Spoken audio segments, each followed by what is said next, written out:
este programa, o Sr. Silvério Ronguana e também o Dr. Antônio Bueni.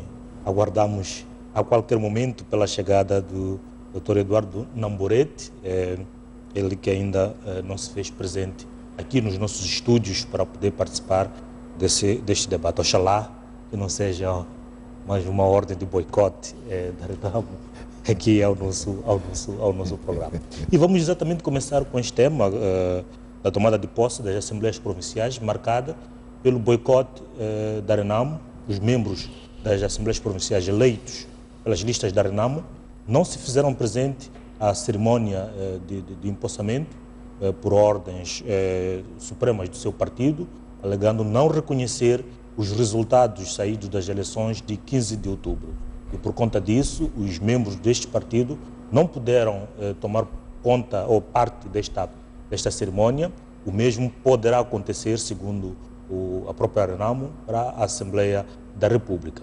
E vamos olhar um pouco disto e vou começar com o senhor Antônio Bueni.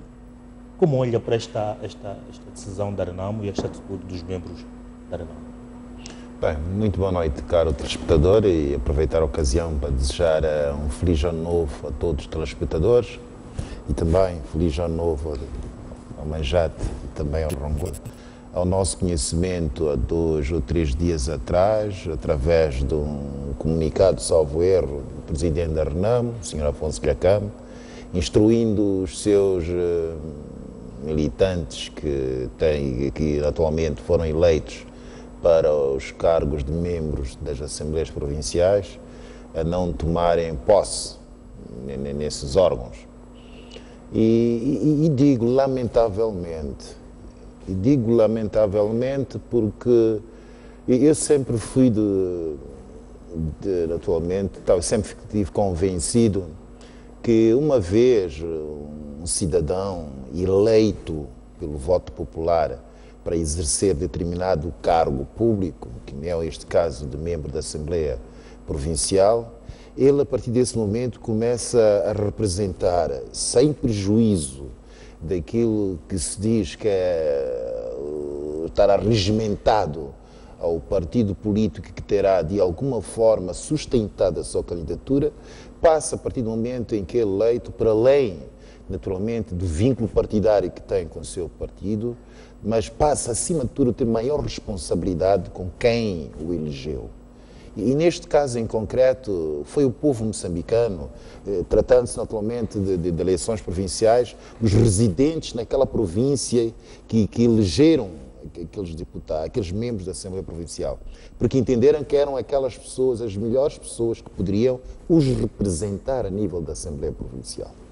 E agora, esta decisão de boicote, esta posição de não tomar posse como membros da Assembleia Provincial, de alguma forma frustra aquelas expectativas legítimas dos eleitores, quando confiadamente depositaram o seu voto na urna, sabendo antemão que de alguma forma seriam dignamente representados, os seus interesses seriam devidamente representados, mas assim como as coisas estão, atualmente nota-se que uma franja da população a nível das províncias, que mais uma vez verão os seus interesses postergados, e não porque não tivessem vontade, que fossem muito bem representados, é que os seus representantes, os seus mandatários, pura e simplesmente recusam-se a praticar um ato que, num jogo democrático e num país de Estado de Direito Democrático que se pretende implementar, é o início, de facto, de uma grande batalha política que só pode ocorrer em fóruns próprios, que neste caso, a nível da província, é a Assembleia Provincial. Silvério Ronguana, como é que vê esta decisão da Renamo? Todos os membros do MDM tomaram posse. Sim, tomaram. E também começo por cumprimentar os telespectadores e dizer que, bom, nós estamos num país livre e as pessoas têm direito à liberdade. E o direito à liberdade é ter direito à indignação. A Renamo, portanto, achou que era bom para si indignar, mostrar a sua indignação, faltando este ato. É uma decisão que nós respeitamos. Nós também não estamos satisfeitos com as eleições, achamos que as eleições foram fraudulentas, fizemos presente porque não temos outra saída. Agora, é preciso também esclarecer às pessoas que se a Renamo tivesse tomado posse, estariam, digamos, os seus detratores, dizer que já diziam que não reconhecem os resultados, agora estão a tomar posse. Assim que não tomaram posse, foram eleitos, mas não estão a tomar posse. É aquilo que se chama preso por ter gato, por ter cão e preso por não ter cão. Portanto, parece-me que este barulho que estamos a fazer em volta da não presença da Renamo não se justifica. A Renamo foi clara desde o princípio, no sentido que não reconhece os resultados e, como tal, vai fazer todos os atos de indignação consequentes em relação a este ato. Só para ter uma ideia, se calhar isso pode ajudar a perceber esta decisão. Estamos a falar, por exemplo, da tomada de posse do Presidente da República. Só soubemos hoje, não é? Que é no dia 15, há 7 dias antes. Mas quando nós entramos na internet, já vimos que nos países terceiros, os presidentes desses países já pediram autorização aos seus parlamentos há 2, 3 semanas atrás para vir participar neste ato, no dia 15. O que significa que a decisão de que as eleições vão ser no dia 15 já foi tomada muito antes. Daí terem sido convidados esses chefes de Estado. Mas nós, que somos os interessados, não sabemos. As próprias eleições presidenciais, nós só soubemos na segunda-feira para quarta-feira. Os interessados, os atores. Por que não antes? Assembleias provinciais. As Assembleias Provinciais. Por que não tomou a iniciativa o governo de chamar os partidos políticos? Olha, já foram proclamados e validados os resultados eleitorais, vamos aqui sentar, qual é o melhor dia que vamos aconselhar a CNE para marcar essas eleições, como é que estas cerimônias hão de decorrer, explicar, as pessoas sentirem que o processo é seu. Mas o que está a acontecer aqui é um arregentamento. Portanto, a pessoa, desculpa, só lhe dizem, faltando 3 dias, olha, vais tomar posse depois da manhã, aparece, não é? Traga a sua esposa. Quer dizer, as pessoas querem sentir que o processo é delas. E é por isso que nós entendemos, eu particularmente entendo esta manifestação de indignação, digamos, da Renamo, porque o processo efetivamente não foi nem justo, nem livre. E por causa disto, é preciso que o nosso Estado comece a ter uma cultura de inclusão, uma cultura de diálogo. Ou seja, isso é como se fosse um casamento. O casamento é bem regido por leis, mas as duas famílias que vão proceder o casamento, as duas pessoas sentam-se e programam juntos, falam juntos. E se há problemas, tentam resolver juntas. Mas não é o que nós estamos a assistir. No nosso país, há um partido que quer trazer uma única agenda, quer impor a sua vontade, fazer e desfazer. Eu penso que assim não vamos longe. Portanto, parece-me que se os eleitores da Renamo estão contentes ou descontentes, porque é preciso também saber que a pessoa não se representa a si mesmo. E o líder da Renamo pareceu-me que foi às províncias e vimos as multidões que ocorreram e apoiaram a sua decisão. Quando estamos a dizer que os eleitores da Renamo estão frustrados para não participar, estamos a falar de quais? Afinal, quem é o melhor interlocutor com os seus eleitores? Não é a própria Renamo. Para dizer que temos que deixar os assuntos da Renamo para a própria Renamo e tratar os nossos próprios assuntos. É preciso que o nosso governo e o partido que sustenta perceba de uma vez por todas que a cultura da arrogância, a cultura da imposição não leva a lado nenhum. Ela não foi dizendo que era o governo da gestão, que não estava satisfeito, não foi ouvida. Hoje não houve tomada de posse na Zambésia, não houve tomada de posse, não houve, aliás, portanto, a sessão não reuniu na Zambésia, em Sofala e na Pula. E como é que vamos? Agora já estão a falar aquilo da beira da África, vamos ter eleições intercalares. O que estava a se dizer, o que estava a se pedir ao é exatamente a realização de um novo escrutínio. E que não havendo condições, então possamos ir a um governo intermédio em que todos pudéssemos ser incluídos e participar. Mas não, só agora, com esta posição muscular da Renamo, é que já está a se falar de novo de estar intercalares. Quando era o mesmo governo que há 3 dias antes, há 2 dias antes, já que não queria, digamos, eleições antecipadas porque as eleições eram justas. Para dizer que parece-me que estamos perante um governo e um partido que quer se impor a qualquer preço e que não tem a cultura de diálogo. Para ultrapassarmos esse imbróglio, é preciso que, efetivamente, os partidos parlamentares possam sentar-se e junto decidir aquilo que é bom para o país e caminhar lado a lado, entendendo-se, ouvindo as lamentações do outro. Só assim podemos construir o tal Estado de Direito e ultrapassar de uma vez por todas essa ideia de carregar, de dizer aquilo que o MDM, aquilo que o Renamo tem que fazer, quando não pertence a esse partido, alguém que diga que eu estou frustrado como eleitor, quando se sabe que a partida não é eleitor desse partido, nem faz parte. Eu acho que é este tipo de coisa, é esta falta de respeito que temos uns com os outros que criou esta situação e que só pode ser ultrapassado através do diálogo, do entendimento e da amizade civil. De fato, o Renamo não cairia num paradoxo em dizer que não reconhece e, por outro lado, aceitar tomar posse. Eu acho que não, do mesmo modo que o MDM também não concordou com os resultados eleitorais, mas os seus membros, a nível das Assembleias Provinciais, tomaram posse. Eu não vejo nenhuma incongruência e nem sequer contradição. Uma coisa é não concordar com os resultados, outra coisa diferente é tomar posse. É tomar posse, são atos totalmente diferentes. Ademais, e até no próprio discurso, depois do anúncio dos resultados pelo Conselho Constitucional, o presidente do MDM apareceu a público a dizer que não concordava com os resultados, mas conformava-se com eles.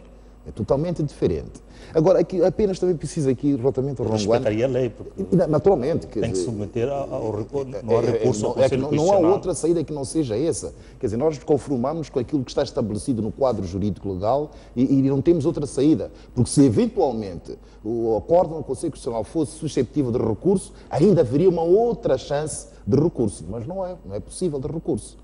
Mas também é que outra coisa que é preciso esclarecer, relativamente às datas marcadas, quer para a tomada de posse dos membros das Assembleias Provinciais, quer também no dia 12 para a Assembleia da República e depois dia 15 para o Presidente da República, é que quem propõe esses dados é a Comissão Nacional de Eleições.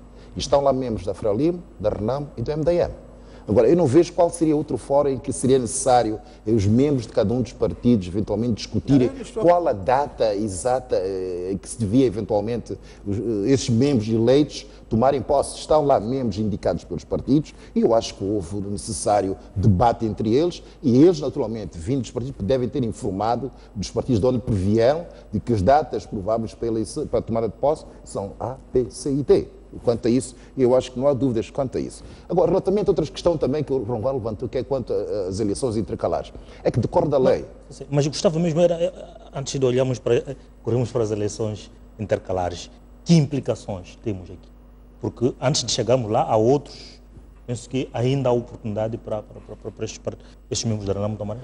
É evidente, quer dizer, a partir de hoje, contados 30 dias, cada um deles, naturalmente, tem ainda a possibilidade de dirigir-se até a Assembleia Provincial respectiva e tomar posse.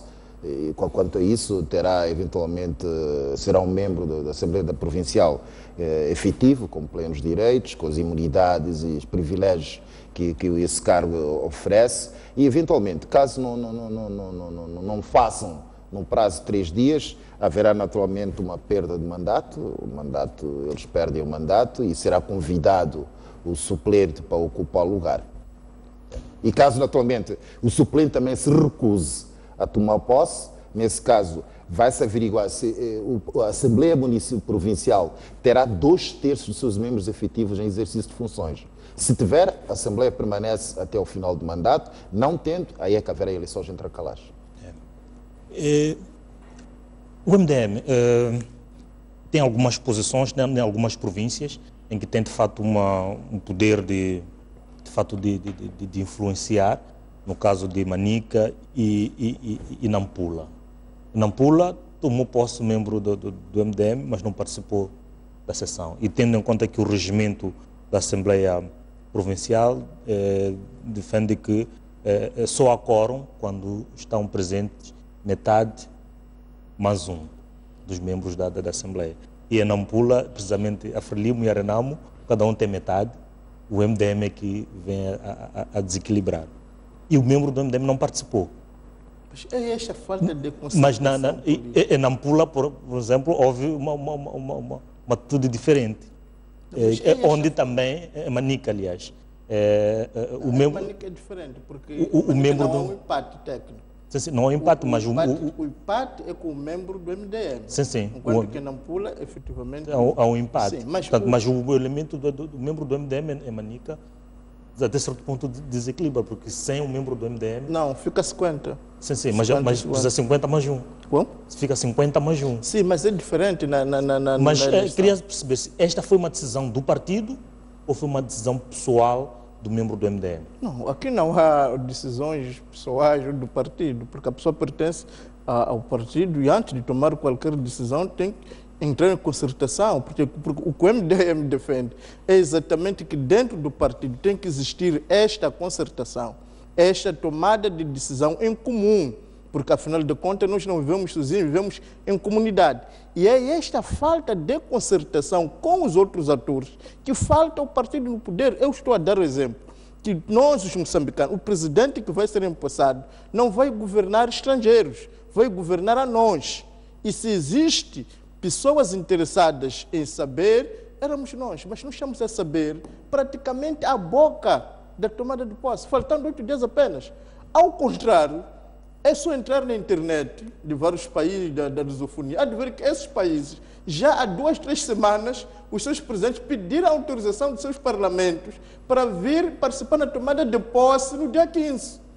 Afinal, quem é que deve ter a informação em primeiro lugar? Sim. Deve mas ser... olhando especificamente para essa questão que estávamos... Não, a questão é isso. Nós, no MDM, trabalhamos na base da concertação e tomamos decisões em comum. A decisão de não participação... Nós não estamos efetivamente satisfeitos com os resultados, achamos e reafirmamos que esses resultados são e foram fraudulentos. Agora, tomamos também decisões racionais, não é? No sentido em que a não participação neste resultado, por exemplo, em Maputo, não tem efeitos efetivos.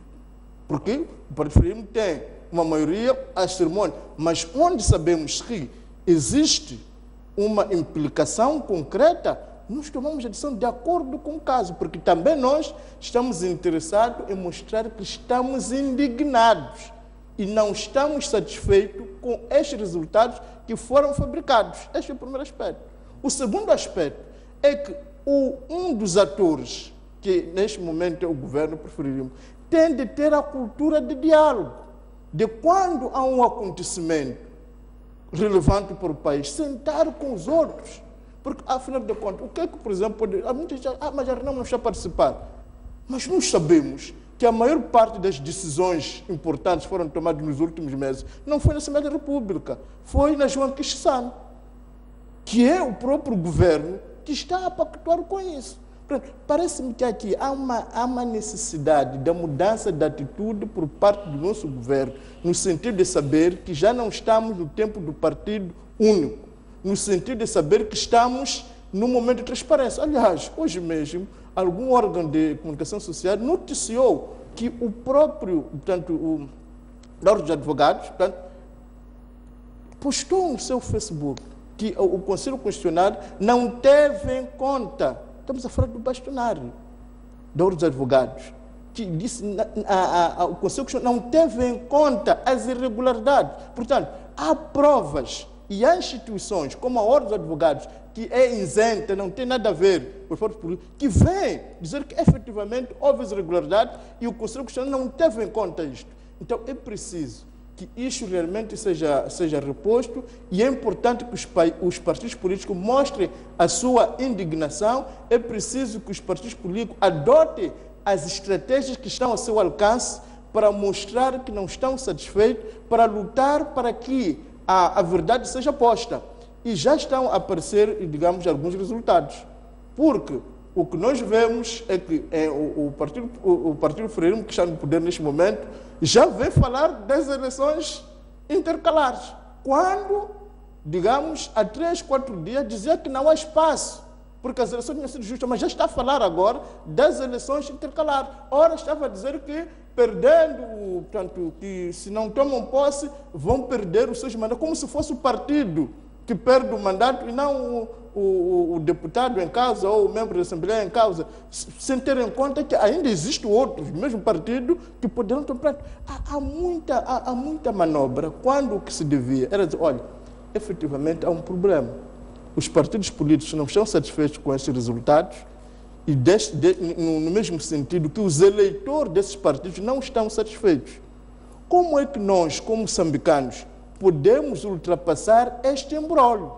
Então aí a Renamo diria a sua opinião, o MDM daria a sua opinião, a Frelimo daria a sua opinião, e os três juntos, como irmãos, como parte de um processo, como parte do mesmo órgão deliberativo, encontrariam uma saída. E não quando um partido, quando um ator não está satisfeito, diz, é consigo, se não vem, nós vamos avançar na mesma.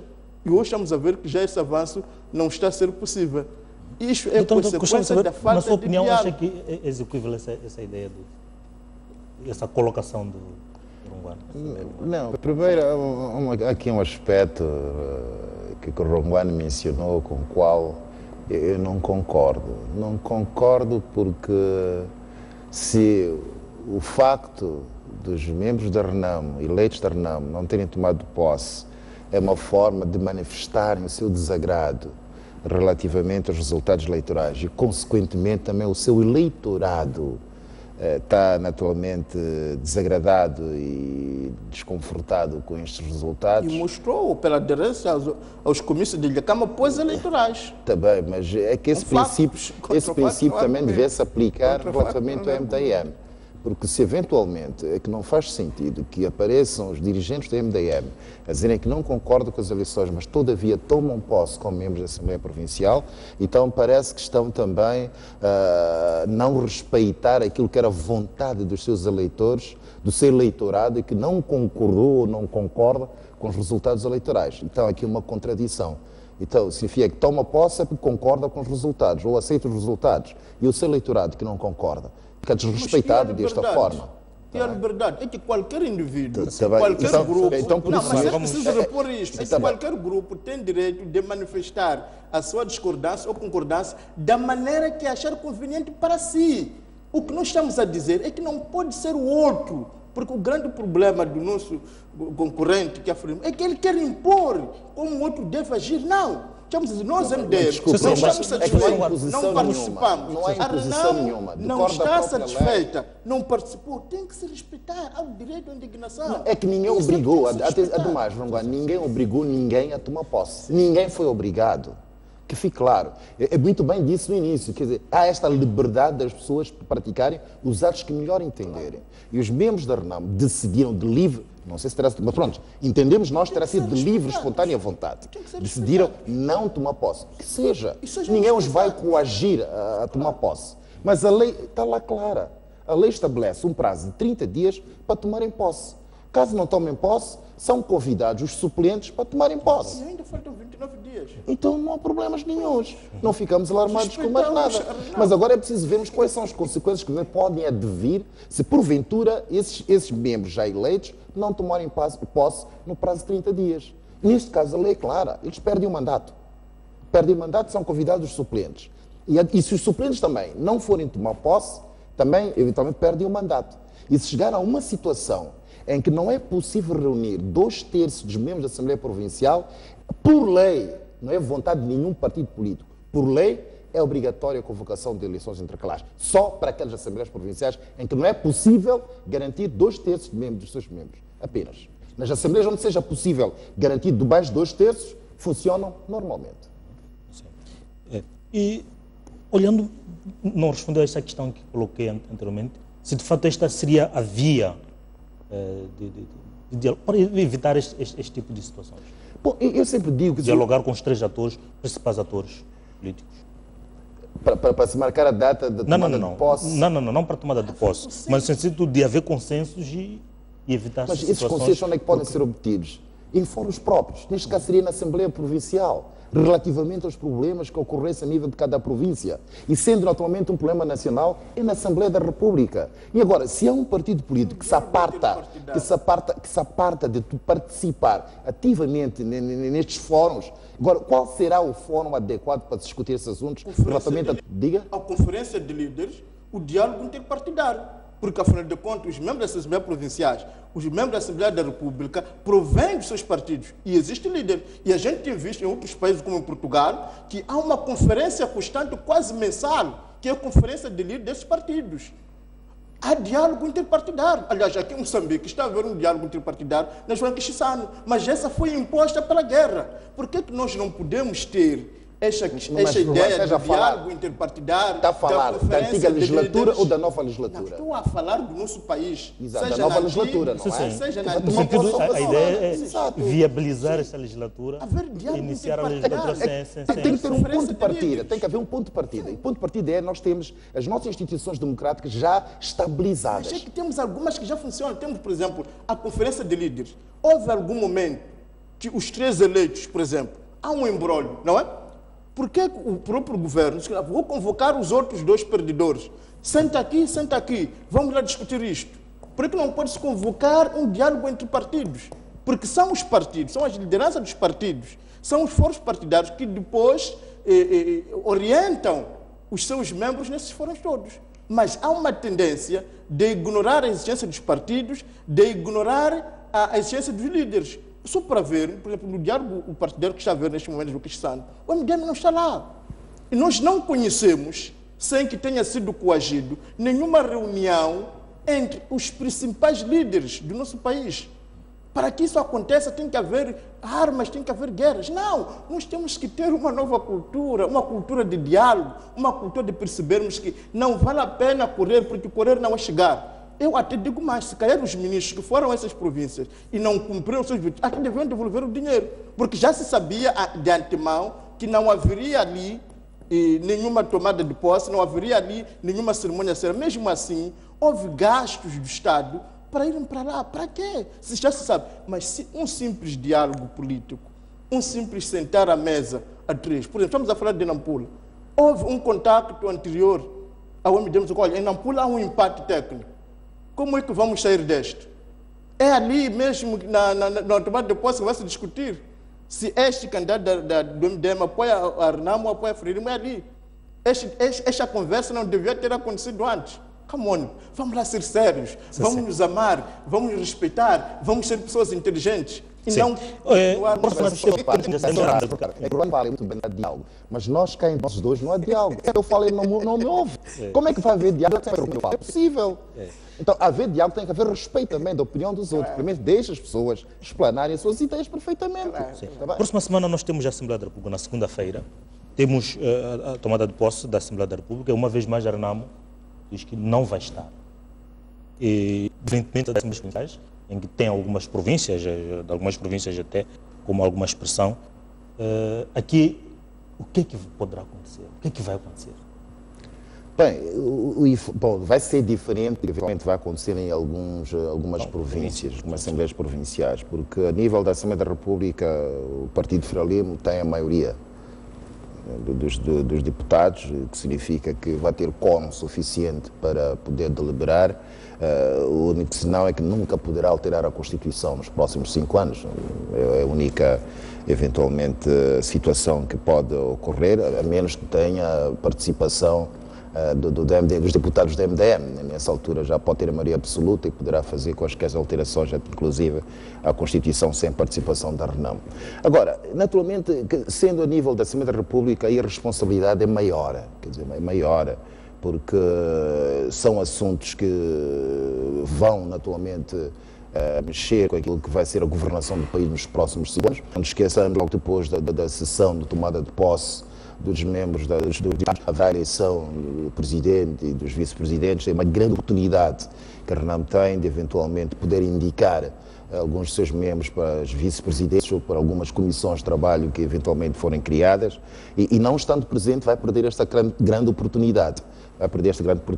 Porque logo a seguir, depois do Presidente da República ter tomado posse, irá constituir o governo, irá apresentar aquilo que será o plano quinquenal do governo. E os deputados presentes que tenham tomado posse, quer da Frelimo, quer da MDM, serão suficientes para poderem deliberar e aprovar o plano quinquenal do governo. O que significa que haverá uma franja da população moçambicana que, de alguma forma, se verá apartada deste processo de participação na vida política, económica e social do país, porque os seus mandatários não se fizeram presentes na Assembleia da República, de modo a que pudessem, de alguma forma, discutir, trazer aquilo que é o sentimento popular das suas bases para que pudesse, de alguma forma, ver acomodados esses interesses quando fosse discutir aquilo que fosse o plano quinquenal do governo. Porque, de facto, este é o programa, é o plano do governo, mas com alguns subsídios que eventualmente possa receber dos legítimos mandatários do povo, este plano, de alguma forma, pode ser moldado de modo a que pudesse acomodar os diversos interesses daquilo que são as diversas franjas populacionais existentes no nosso país. Eu digo que vai ser, lamentavelmente, se a RENAMO não se fizer presente no dia 12, na Assembleia da República, poderá o fazer nos 30 dias posteriores, são livres de fazer, mas estou esperançado que tratando-se de um assunto de interesse nacional, eles irão ponderar e, como se diz, o bom senso irá depois vingar. Silvério Runguano. Eu penso que acabamos de ver o exemplo de duas medidas, não? Que chamam dois pesos e duas medidas. O meu colega acabou de dizer muito bem que, não havendo 2/3, uma Assembleia não pode funcionar. Porque por uma Assembleia funcionar, tem de ter investido de força necessária para praticar todos os seus atos. Ora, a FRELIMO não tem 2/3. Se efetivamente a FRELIMO não tem 2/3, não tomando posse os membros da RENAMO e da FRELIMO, significa que a Assembleia da República não está em condições de funcionar. Da mesma maneira que o próprio Bueno estava a dizer que naquelas assembleias provinciais em que os membros da RENAMO perdessem, digamos, os mandatos, os suplentes não tinham 2/3, tinha que haver eleições intercalares. Agora, estamos a dizer que a Assembleia da República funciona nos mesmos moldes. Se não tem 2/3, não pode funcionar, porque esta Assembleia da República, em caso de nós querermos, por exemplo, aprovar uma nova Constituição, não pode fazê-lo. Ou seja, não tem a força suficiente para funcionar. Portanto, não vamos aqui entrar em joguinhos de palavras. A nossa lei é clara. Não havendo 2/3, realmente não há quórum para funcionar. O país vai parar. Terá que ir a novas eleições, salvo opinião contrária e melhor informada. Ok? Portanto, parece-me que mais do que estarmos aqui, vai só... Não. Vamos, de uma vez por todas, sentarmos à mesma mesa. E quando estamos a falar de sentarmos à mesma mesa, estamos a dizer que nós temos muitos fóruns. A Assembleia da República é um desses fóruns, mas também existe a Conferência de Líderes. E num país normal, é esta Conferência de Líderes que tem que dar a direção ao país e tem que dar a direção aos membros que ocupam os lugares nos vários fóruns existentes. Parece-me... Mas esta crise, se de fato não se reverter até lá, que implicações isto traz para o país? A implicação é que realmente... Para o país, haverá necessidade de novas eleições. Quando está posta na mesa uma ideia, não é, nunca analisei, não é nossa, mas uma ideia que diz, bom, as eleições não foram nem justas nem livres, e todos compreendemos isto, e parece não haver dúvida razoável. Até hoje já veio o próprio, digamos, o bastonário dos advogados a dizer isso. Portanto, há esta fraude, esta incomodidade, por usar expressões que não magoam a nenhum dos atores, não é? Não estamos satisfeitos, mas na nossa tradição, sabe? Quando vocês vão fazer uma missa, não, quando o antepassado não está satisfeito, não aparece quando o chamam. É por isso que, o avô nosso fulano não está a aparecer, por quê? Porque o seu cognome, o seu xará, não está aqui presente. Por isso é preciso chamar a ele, para ele também chegar. Então, nós temos que seguir esta nossa tradição cultural. Há dois atores, neste caso o MDM e a RENAMO, que não estão satisfeitos pela forma como o processo foi dirigido. Aliás, mesmo na Comissão, tanto na Comissão de Eleições, houve alguns comissários, e não poucos, que disseram a mesma coisa, que não estamos satisfeitos. Então, vamos sentar todos à mesma mesa para encontrarmos uma saída airosa para evitar o pior do nosso país e não acalentarmos esperanças vãs de uma Assembleia que vai funcionar com menos de 2/3, porque isso não existe em parte nenhuma.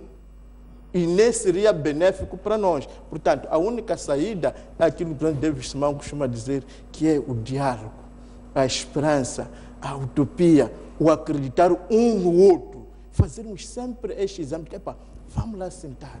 O que é que está a correr mal? Como é que podemos sair? E não uns querer avançar sem os outros. Estava aqui a fazer as contas, assim rapidamente, de fato, o MDM e o partido e a FRELIMO juntos não satisfazem a maioria de 2/3.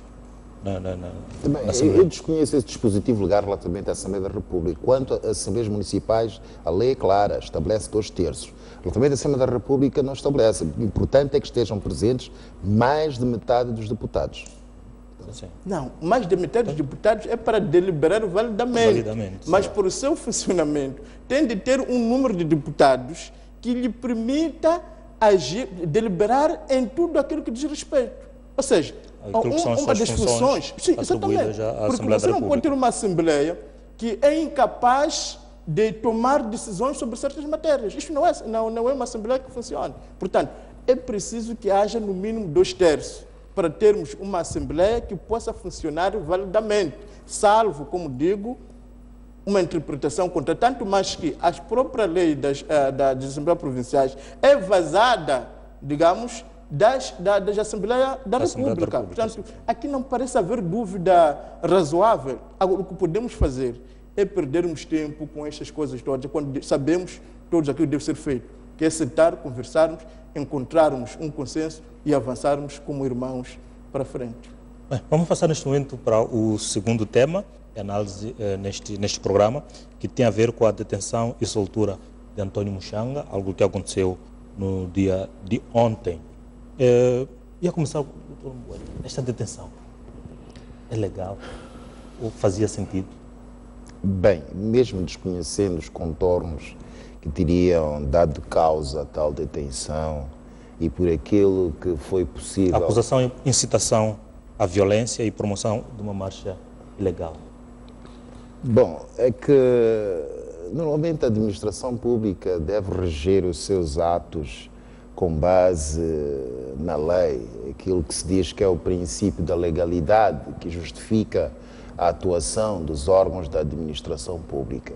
E neste caso em concreto, que a polícia, ao ter agido como agiu, deve ter tido algum, atualmente, substrato legal que lhe teria dado algum conforto para agir naquele sentido.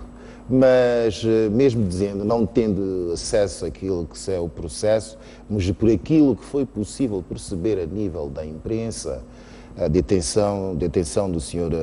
Antônio Muxanga, a meu ver, foi ilegal. Ilegal por diversos conjuntos de razões, mas fundamentalmente dois conjuntos de razões. Primeiro, é que ele ainda é membro do Conselho de Estado, que é um conselheiro de Estado e que goza, naturalmente, de todas aquelas imunidades que os membros do Conselho de Estado gozam.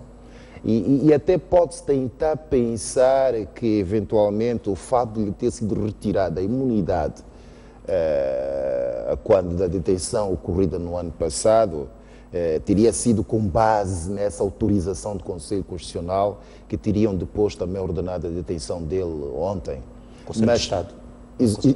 Exato, Conselho de Estado, desculpe, não Conselho Constitucional, do Conselho de Estado. Mas atenção, é que nós temos que tentar situar as circunstâncias em que esta autorização para a sua detenção foi outorgada. É que houve factos praticados no ano passado e que teriam determinado que a Procuradoria-Geral da República requeresse, junto ao Conselho de Estado, o levantamento da imunidade do conselheiro Antônio Muxanga para, em face disso, responder em juízo pelos factos de que ele vinha indiciado. E esta autorização foi dada, mas autorização que tem a ver com factos concretos, factos que tinham já sido praticados. E depois, uma vez dada esta autorização, ele mesmo foi detido e estava até em regime de detenção, prisão preventiva, mas entretanto depois surge a lei da amnistia. Uma lei que veio, de alguma forma, a descriminalizar todos aqueles factos que tenham sido praticados e que estão lá próprios estabelecidos, tipificados na lei da amnistia, e significando isto, e que os factos de que o senhor Antônio Muxanga vinha indiciado deixaram, naturalmente, de ele poder ser chamado à responsabilidade criminal. Então, significa que ele foi posto em liberdade. Então, aquela autorização que foi dada para a sua detenção deixou também de fazer sentido, porque versava sobre um facto que, à luz da nova lei, que é a lei da amnistia, deixou de ser considerado um facto criminoso. Então, por essa via, automaticamente readquire as imunidades todas, de que eventualmente havia, de alguma forma, havia sido retirado parte para poder responder em concreto a um processo. E depois, isto é a primeira razão que eu considero ilegal a detenção dele. A segunda, o conjunto de razões tem a ver, de facto, com os crimes de que ele vai indiciado. E acrescentar, se calhar, a segunda razão. Ele foi candidato, nesse caso, ou a deputado da Assembleia da República, e por conta disso também goza de imunidade. Não, só depois de tomar posse. Não, como candidato, o artigo 15 da Lei 12/2014... Mas por fatos que têm a ver com o processo da campanha eleitoral. Mas uma vez, depois de homologar os resultados, só depois de tomar posse é que adquire as imunidades e privilégios de todos os deputados. Mas a lei, no seu número 2, no artigo número 15, refere que, no caso de processo que estava já em curso, anteriormente à indicação como candidato, é que esses processos é que pode retomar após a validação dos resultados. Mas as imunidades que eventualmente ele pode gozar, só as gozará depois de tomar posse como deputado. Não antes. Não antes. Naturalmente, enquanto não tomar posse como deputado, não pode se beneficiar de nenhumas imunidades, privilégios, só inerentes à figura de deputado, em exercício.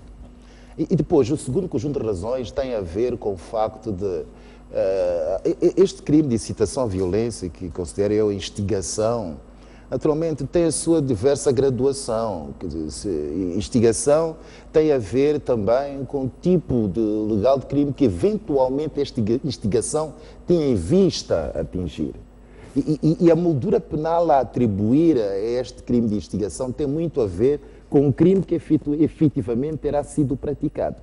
E aqui, neste caso, não tinha sido praticado nenhum crime. E cabe aí uma pena de prisão simples, 3 meses de prisão. E depois, também, foi manifestação ilícita. Manifestação ilícita também, pena de prisão simples, são 3 meses, e multa. E ademais, quer dizer, até pode-se considerar aquilo como se fosse crime de desobediência. Então, não vejo por que razão é que vai-se deter alguém, e o fundamento é que tira-se de flagrante delito, fatos ocorridos no sábado, ele só foi encontrado na terça-feira, não há flagrante delito neste caso, está fora de hipóteses, porque mesmo sendo membro do Conselho de Estado, ele só pode ser detido se porventura, sem autorização, só pode ser detido se tiver cometido um crime que cabe a pena de prisão maior e em flagrante delito. E este não se verificou. Então, a meu ver, a detenção dele terá sido ilegal. E ainda bem que a Procuradoria-Geral da República entendeu que estava perante uma legalidade e, como garante da legalidade, interviu e repôs a legalidade. Como é que olha também para este fato? Bom, eu concordo plenamente com o que foi dito e acrescentaria, se calhar, 2 coisas. A primeira é que a mulher de César não só deve ser como deve parecer. O que significa que, se nós olharmos para o conselheiro Muxanga como alguém que goza de imunidades, se porventura deixou de gozar dessas imunidades, foram levantadas, é preciso conhecer a sociedade, para nós termos garantia que, afinal, quando há leis, essas leis efetivamente nos protegem, porque a secessão que foi criada com esta questão é de que, afinal de contas, esta coisa de imunidade que é uma história. Você pode ser preso na mesma. Eu penso que o grande dano social que foi feito foi este. Afinal de contas, as imunidades não contam para nada. E eu penso que isto foi um dano tremendo, foi um grande muro que foi dado à nossa justiça e ao nosso Estado de Direito. Não vou comentar o resto porque não conheço efetivamente os contornos, mas acredito que aquilo que estava a dizer o Bueno é verdade e é assim mesmo. E foi um grande erro no sentido de que, primeiro, em casos destes, é preciso dar a conhecer à sociedade que efetivamente os trâmites legais que deviam ser seguidos foram seguidos. Porque se isto não acontece, para aquele polícia que está lá na aldeia, está lá no distrito a ver, foi começar a prender todo mundo. Imunidades aonde? Se nós já vimos, o Muxanga diz que tem imunidade, mas foi preso. Então, parece-me que é este dano digamos, foi uma prisão, no mínimo, antipedagógica. E acho que isto é perigoso, porque nós não podemos dizer, bom, estes de Renamo não estão a tomar posse dentro de 30 dias, estão a incorrer em ilegalidades. Meia volta, cometemos ilegalidades piores. Portanto, isto do ponto de vista pedagógico, eu penso que é esta incoerência, é esta falta de atitude, de lógica, que coloca-nos a todos nesta situação calamitosa em que estamos. E no mesmo diapasão, a única cura é a transparência, a legitimidade, o seguir a legalidade, é, no fundo, a amizade cívica que deve unir os moçambicanos, é o respeito mútuo, é o diálogo, porque se nós caminharmos por esta via de intimidações, de ameaças, perdemos todos. Perdemos todos. Doutor, se calhar, assim como advogado, pode nos ajudar. Normalmente as detenções, segundo a lei, devem ser decretadas por um juiz. Exato. E no caso é concreto... Fora de flagrante delito. Fora de flagrante delito. E aparentemente, neste caso, essa detenção ocorreu fora deste âmbito de flagrante delito. E a Renamo defende-se, alegando que não houve mandato de prisão. Este tipo de atitude, que está por detrás deste tipo de ações ou de atropelos à lei? Bom, nada justifica atropelar a lei, principalmente provindo da autoridade pública, que tem, como disse de início, que ademais as suas condutas devem ter sempre como base a lei e sempre como limite a lei. Então, qualquer ato que seja contrário à lei não pode provir de uma autoridade pública, que nem é a nossa polícia. Bom, talvez até tente-se perceber aquilo que terá sido excesso de zelo por parte de algum comandante da polícia que entendeu que devia exercer o seu papel de garante da ordem pública e achou ele que alguém estava a atentar contra aquilo que era a principal tarefa dele e por essa via terá excedido grandemente naquilo que eram as suas atribuições. Porque é evidente, quer dizer, qualquer situação em que haja necessidade de deter alguém, e isso só pode ser mediante uma promoção que é feita perante o juiz competente e ele naturalmente emite os respectivos mandatos de detenção e prisão, se for o caso, para se poder responder em juízo. Mas também aqui é preciso realçar o fato, quer dizer, felizmente, este caso de Muxanga teve naturalmente a dimensão que teve, dada a figura que ele representa, a notoriedade que ele tem na sociedade, mas são casos recorrentes em que há detenções de cidadãos comuns, que felizmente a Procuradoria-Geral da República já até conseguiu encontrar um mecanismo de tentar resolver situações dessas, até criado a linha verde do procurador. Este não é o único caso em que cidadãos foram postos em liberdade com a intervenção da Procuradoria. Sempre que se poder constatar que há uma ilegalidade cometida pelas entidades policiais, ela intervém e repõe, porque é essa a obrigação da Procuradoria, repor, velar sempre pelo cumprimento das leis. Não interessa que as violam, o importante é que a legalidade seja sempre reposta. Mas agora é preciso, neste caso, depois imputar responsabilidades. Porque não se pode permitir, porque a própria lei que permite o direito à liberdade de opinião e manifestação é clara. Há ali requisitos, quero crer que o Renamo, na manifestação que fez no sábado, não terá respeitado os requisitos. Houve, naturalmente, desrespeito daquela lei, mas há lá sanções combinadas. A polícia permitiu que a manifestação corresse até o fim, quando poderia ter usado meios para impedir que continuasse, dado que aquela manifestação estava a ocorrer não respeitando aquilo que era o quadro legal jurídico existente, que pudesse permitir que a manifestação fosse, naturalmente, toda ela pudesse ser realizada respeitando, naturalmente, os procedimentos existentes. Mas neste caso era só interpelar os responsáveis pela marcha e na segunda-feira iniciar com um processo contra elas, sem necessidade de deter quem quer que fosse. Vamos olhando para o último tema. Desculpa, a menos que, eventualmente, depois da notificação da polícia, houvesse de alguma forma reação violenta contra a autoridade policial. Este já é outro aspecto, mas neste caso não houve nenhuma reação violenta, foi uma marcha aparentemente pacífica, então era só questão de iniciar com os processos. Mas olhando para as implicações políticas disto, somente olhando para este momento que passamos, esta tensão que existe, que implicações políticas isto representa? Da manifestação, da detenção? Não, desta detenção do porta-voz do líder da Renamo.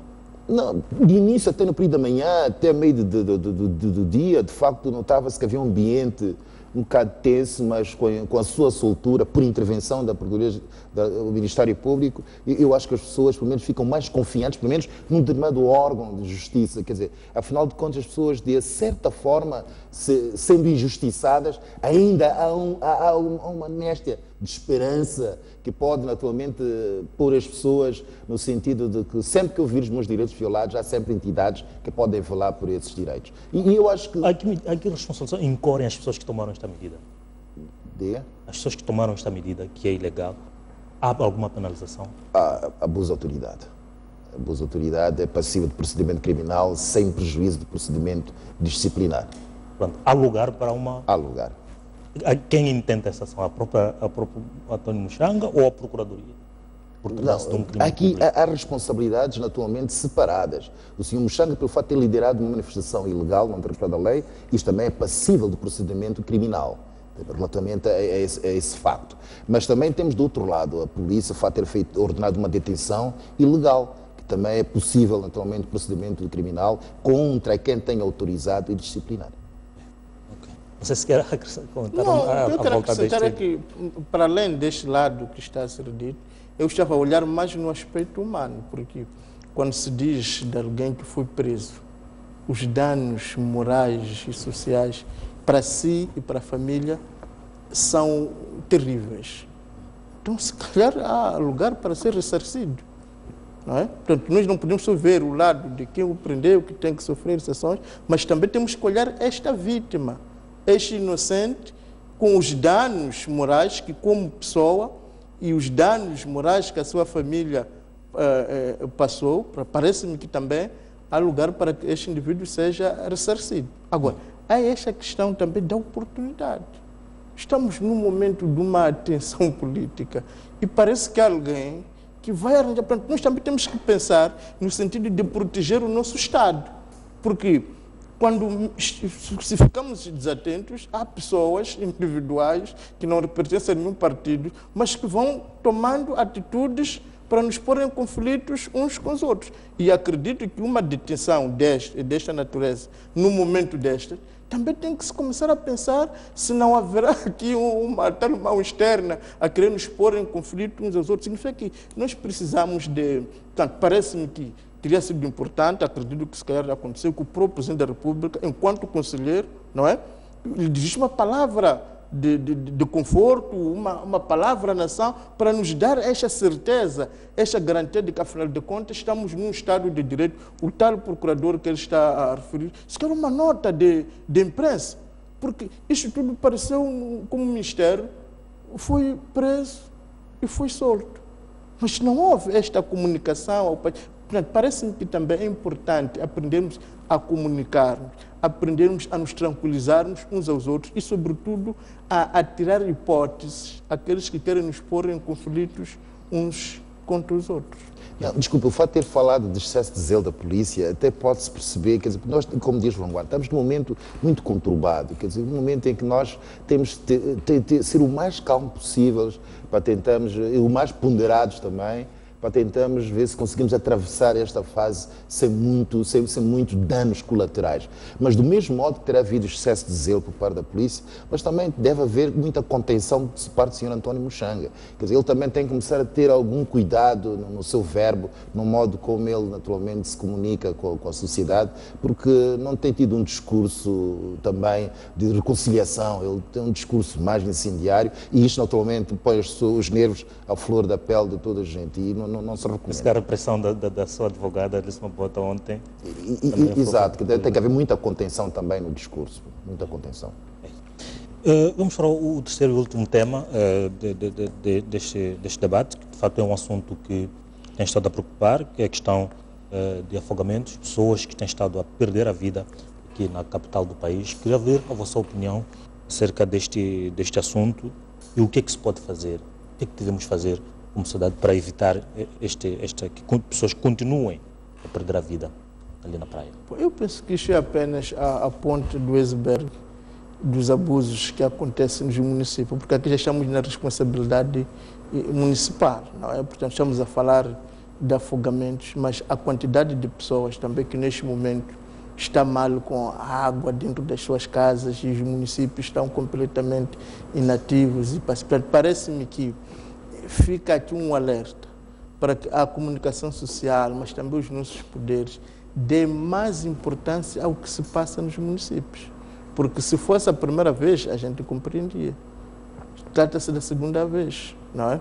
E pelo que foi contado, nós estivemos lá presentes, pareceu que quando se soube que aquela criança desapareceu, não estava ali alguém apto para tentar salvar a criança no momento. Parece que houve aqui uma negligência. Parece-me que o que eu estou a perceber é que, a partir de uma boa intenção, que é melhorar a questão da nossa praia, criou-se um problema sério. Mas esse problema que foi criado tem de ser percebido com outros problemas que existem nos nossos municípios, principalmente os municípios de Maputo e Matola, mas que estão nos segredos dos deuses, como são os municípios, a comunicação social. De que está a falar, exatamente? Não, estou a dizer que há uma negligência no município de Maputo. E a nossa bancada já veio ao público dizer isto, já pediu até que, olha, houve um primeiro afogamento, a responsabilidade do municipal. O que é que o município? Acho que é um município, quer dizer, só que deu o capote, como costuma se dizer. Mas eu, porque estou no município, tenho responsabilidade, tenho visto que, efetivamente, estamos a falar deste caso, mas agora mesmo, com essas cheias, muitas pessoas foram terrivelmente prejudicadas.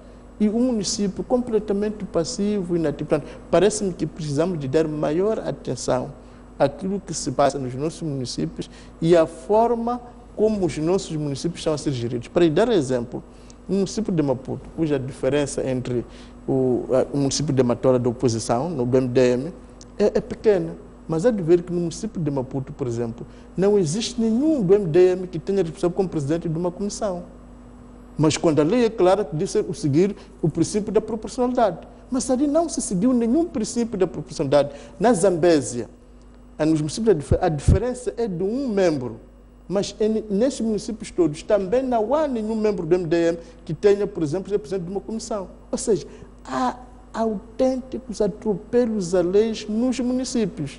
E é por isso que eu estou a dizer, infelizmente, um caso trágico está a despertar para aquilo que está acontecendo nos municípios, o que significa que temos que começar a dar muito mais atenção ao que lá se passa e alguém de direito tem que rapidamente repor a legalidade. Por exemplo, para que o município possa ser fiscalizado convenientemente, começa nas comissões.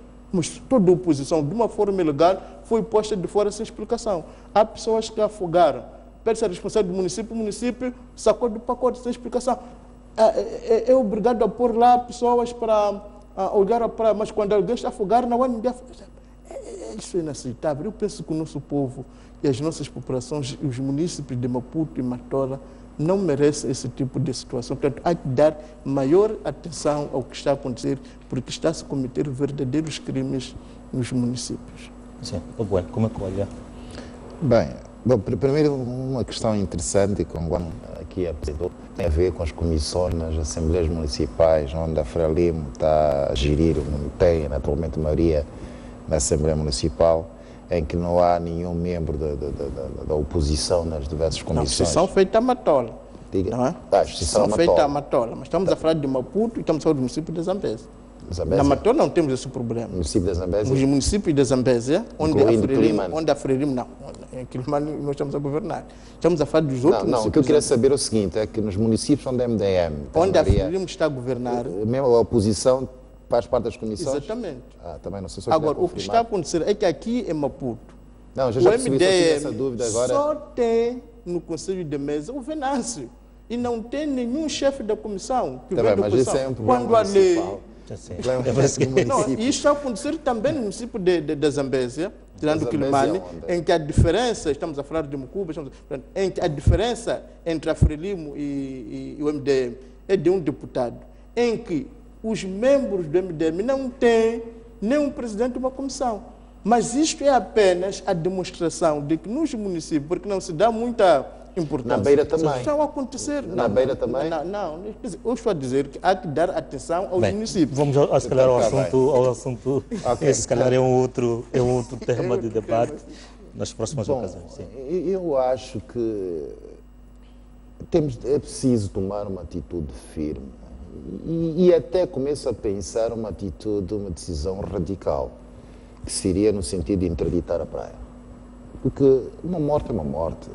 Não interessa se morre uma pessoa, 10, 20. Uma morte, é uma vida que se foi. E a vida não tem valor. E nós temos que começar a olhar para a vida como algo divino, algo que nós temos que tentar aproveitar o máximo possível para nós mesmos e criamos condições também para que outras pessoas possam gozar perfeitamente em condições a sua vida. E agora, se é um perigo que quase que permanente e que recorrentemente tem ceifado a vida de pessoas, principalmente jovens, eu acho que urge uma medida extrema, radical. Pode não agradar, e de certeza não irá agradar, principalmente neste período de verão, de férias, em que os jovens estão todos disponíveis, mas se não houver outra solução, se não houver outros mecanismos que possam se impedir que as pessoas frequentem ou possam eventualmente beneficiar-se daquelas zonas propensas ao afogamento, a solução é interditar o acesso à praia. Mas antes disto nós sabíamos que íamos ter aquelas obras, sabíamos que tipo de intervenção ia-se fazer, vemos que há uma draga que está a retirar a areia a 100, 200 metros da costa para o exterior. Estive aí a consultar algumas fontes e algumas informações. Normalmente aquele tipo de intervenções acontece a 1 quilômetro, 1,5 quilômetro para o interior da praia, não exatamente na zona onde as pessoas... Não era possível, antes de tudo, informar as pessoas devidamente, as pessoas estarem devidamente informadas do que está a acontecer na praia, dos perigos que se corre ao ir à praia. Bom, não sei se será efetivamente falta de informação ou déficit de informação, porque eu, apesar de não ser frequentador da praia, já tomei informação de que há zonas, eventualmente, com sinais verticais. Os sinais foram colocados depois das 4 mortes. Exato, mas pelo menos...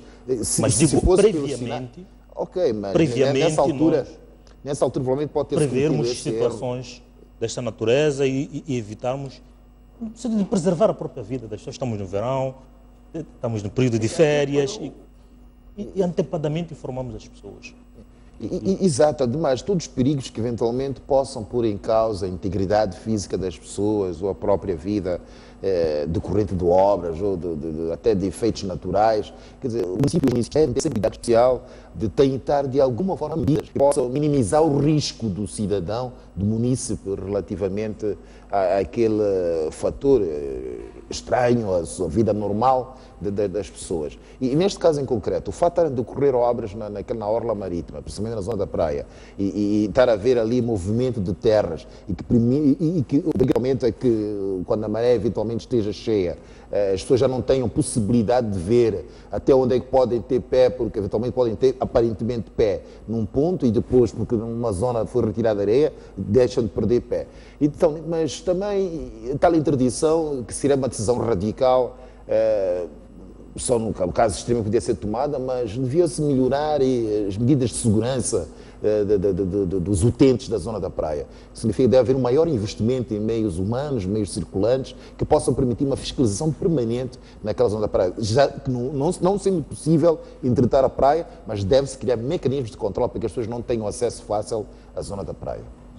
Doutor Unguano, olhando para esta questão, porque eu penso que esta questão de informação prévia, de nos precavermos aos eventos, a situações desta natureza, normalmente agimos depois de coisas acontecerem, coisas concretas, coisas mais acontecerem. Não só isso, é que neste caso, para mim, o que é dramático é que para o consumo das pessoas, depois daqueles acontecimentos, colocou-se ali, não sei se eram sentinelas, e foi lá à televisão, filmou, para qualquer pai ou mãe, deu a entender que já havia segurança na praia. Portanto, óbvio, este dolo não é? Que foi usado, fez alguma coisa para o inglês ver e nós começamos a acreditar que sim, senhor, há uma segurança. Mas quando esta última vítima, digamos, sentiu-se mal pelo relato que os familiares fizeram, não sei até que ponto isso é verídico, verificou-se que não estava efetivamente nenhuma pessoa apta para tentar salvar a criança. Para mim, o mais doloroso é isto, é que houve um drama, criou-se uma falsa sensação, percepção de segurança, mas quando de fato acontece a tragédia, verificou-se, segundo os relatos, é preciso confirmar também esses relatos, que não estava efetivamente ninguém apto para salvar aquela criança, porque o que diz o tio ou o irmão diz que, olha, até pediam que venha o cunhado salvar a criança, que eu não sei nadar. Afinal, aquelas pessoas que nós vimos, o que era? Parece-me que é esta a responsabilidade. Eu sou de acordo que deve haver mais cuidado nestas coisas, mas também tem que existir maior responsabilização àqueles que não cumprem com as suas obrigações. Deve haver maior responsabilização com aqueles que violam a lei. É por isso que eu comecei por dizer que o problema está nos próprios municípios, que existe em alguns municípios, e o caso do município de Maputo é um exemplo vivo, em que temos uma violação clara da lei. Nós tivemos na Matola, quando se nomeou o provedor do município, que só no final, só este ano, desde o ano passado, só este ano é que foi removido. Mas ficou um ano inteiro, uma ilegalidade ali, para dizer que há uma necessidade urgente de os poderes públicos, a comunicação social e os próprios estar mais atentos à forma como o poder está a ser exercido nos municípios, principalmente o município de Maputo e Matola. Porque estamos a dizer que é este município que se negou a responsabilizar-se pela primeira tragédia. É este município que enganou as pessoas com uma falsa segurança. Pronto. Não podemos aceitar isto. É por isso que há uma necessidade de uma responsabilização para que estas coisas não voltem a acontecer. Não podemos dizer que pronto, coitado, morreu, paciência. E as pessoas que não fizeram o seu trabalho? Turmano, últimas considerações. Não, é exatamente isto que é. Temos que ter maior responsabilização sobre aqueles dirigentes, no caso do vertente do município de Maputo, que não estão a cumprir com as suas obrigações, que não estão a implementar a lei como ela deve ser implementada. Aguardamos pela segunda-feira, dia 12, que os membros da RENAM tomem posse na Assembleia da República, porque só assim, de facto, é que estarão a participar na vida ativa da nossa sociedade e podem se preparar, se for esse naturalmente o desejo, para os próximos embates políticos, porque a experiência da batalha política é na Assembleia da República. Muito obrigado, e assim trouxemos mais uma vez o programa Hora Final. Nós voltamos na próxima semana, próxima quarta-feira haverá mais, certamente teremos mais elementos para análise, uma vez que estaremos a um dia da tomada de posse do Presidente da República e um dia depois também, 2 dias depois da eleição, da tomada de posse também da Assembleia da República, e oxalá que tudo possa ocorrer dentro da normalidade. Foi um prazer trabalhar para si, nós voltamos na próxima quarta-feira. Boa noite.